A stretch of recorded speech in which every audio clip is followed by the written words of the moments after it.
ইরাকের মরুভূমির বুকে লুকিয়েছিল ইসরায়েলের গোপন সামরিক ঘাঁটি, আর সেই রহস্য ফাঁস করে দিল এক সাধারণ মেষপালক। ওয়াল স্ট্রিট জার্নালের রিপোর্ট অনুযায়ী ইরানকে লক্ষ্য করে গোপন বিমান অভিযান চালানোর জন্য ইসরায়েল নাকি ইরাকের পশ্চিম মরুভূমিতে বানিয়েছিল এক সিক্রেট মিলিটারি বেস। এই ঘাঁটিতে ছিল ইসরায়েলি স্পেশাল ফোর্স, উদ্ধারকারী দল এবং বিমান অভিযানের লজিস্টিক সাপোর্ট। কিন্তু মার্চ মাসে এক স্থানীয় মেষপালক হেলিকপ্টারের অস্বাভাবিক গতিবিধি দেখে সন্দেহ করেন।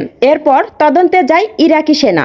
অভিযোগ, তাদের থামাতে আকাশপথে হামলা চালানো হয়। নিহত হন এক ইরাকি সেনা সদস্য।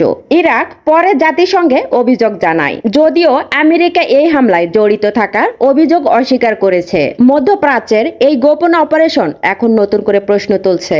ইরান ইসরায়েল সংঘাত কি আরো বড় যুদ্ধে রূপ নিতে চলেছে? আপনার কি মনে হয় গোপনে অন্য দেশের মাটিতে সামরিক ঘাঁটি তৈরি, এটা কি আন্তর্জাতিক আইন ভঙ্গ? কমেন্টে আপনার মতামত জানান। আর এমন আন্তর্জাতিক রাজনৈতিক বিশ্লেষণ পেতে সাবস্ক্রাইব করুন news frontline Bangla digital media.